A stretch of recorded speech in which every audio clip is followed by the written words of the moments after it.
మీ పేరు? పవన్ కళ్యాణ్ అంటారండి అందరూ. ఇంగ్లీష్ బాగా వచ్చని విన్నాను. అవునండి, చాలా బాగొచ్చు. అది గారు, రైటింగ్ అండ్ యాక్టింగే కాకుండా ఇంకేదైనా చేస్తారా? ఎందుకు చేయనండి, భోజనం చేస్తాను, నిద్రలేస్తాను, అప్పుడప్పుడు బయటికి వెళ్ళి టిఫిన్ చేస్తాను. ఈ మధ్య మూవీ సెట్లో కానీ లేదా ఈవెంట్స్లో కానీ కొందరు మాత్రమే, అందరిని నేను అనట్లేదు, స్పెసిఫిక్గా కొందరు కొంచెం మిస్బిహేవ్ చేస్తున్నట్టుగా అక్కడ ఉన్న సీనియర్ ఆర్టిస్టులు కావచ్చు లేకపోతే ఈవెంట్ ఆర్గనైజర్స్ కావచ్చు కొన్ని ఆరోపణలు ఉన్నాయి. వాటిని సడన్గా ఒక హిందీ సినిమా ఆఫర్ వస్తే ఏం చేస్తారు? ఏమన్నా మనకి బయట స్టోర్లో అవైలబుల్ ఉంది కదా, 30 daysలో హిందీ నేర్చుకోబడినాను, నేర్చుకుంటాం అంతే. ఇది వినగానే నాకు ఒకటి గుర్తొచ్చింది.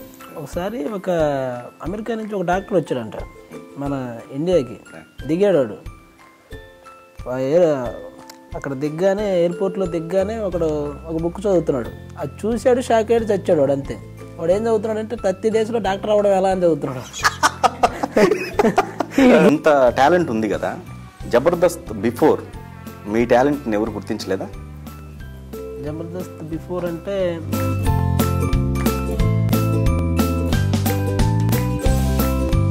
శృతి మించిన కామెడీ వల్ల అంటే చూసే పిల్లలుగా పాడైపోయే అవకాశం కూడా ఎక్కువగా ఉంది. సో టీమ్ లీడర్స్గా మీకు బాధ్యత లేదంటారా?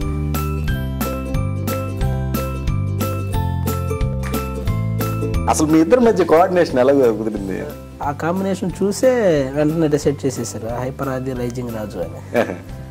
రైజింగ్ రాజు అనేది కామెడీగా ఉంది, ఆయన రైజింగ్ ఏంటో నాకు ఇప్పటికే అర్థం. ఎక్కువగా ఆడవాళ్ళ విషయానికి వస్తే వాళ్ళ మనోభావాల్ని కించపరిచే విధంగా కొన్ని స్కిట్స్ ఉంటాయని చెప్పేసి అంటూ ఉంటారు. అంటే ఆ కామెడీకి ప్రాధాన్యతకి వాళ్ళనే తీసుకోవాలా, ఆ టైప్ ఆఫ్ తీసుకుంటేనే కామెడీ జనరేట్ అవుతుంది అంటారా? అవి అంటే వాళ్ళని తీసుకుంటేనే కాదు కానీ ఎందుకో భలే ఉంటాయి చెప్పడానికి. అది గారు, తీరిక సమయంలో ఏం చేస్తుంటారు? గోలు గెలుకుంటుంటానండి, మరీ ఎక్కువైపోతే కట్ చేసుకుంటుంటాను. కమెడియన్స్కి సంబంధించి మిమ్మల్ని ఎంకరేజ్ చేస్తున్న వాళ్ళు సీనియర్ కమెడియన్స్ ఎవరెవరు ఉన్నారు? సీనియర్ కమెడియన్స్ నిన్న సెట్లో మనం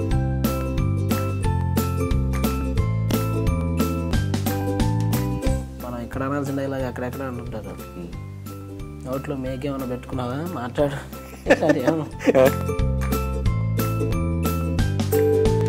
మీ స్కిట్స్లో ఎక్కువగా పక్కింటి అమ్మాయిల్ని అంటే టీచ్ చేయటం కానీ కొంచెం ఆ కనెక్షన్ వాటికి సంబంధించిన ఎక్కువగా ఉంటాయి కొన్ని సందర్భాల్లో ఎక్కువ.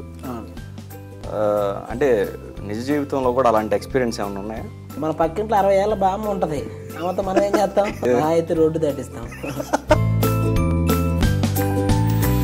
ఇంత బాగా ఆనంద్ పెట్టే ఆది గారి లైఫ్లో ఏదన్నా కన్నీళ్ళు పెట్టించిన అంశాలు ఏమన్నా, సంఘటన ఏమన్నా ఉందా?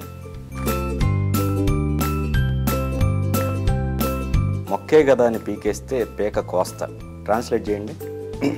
దాన్నే ఉందండి.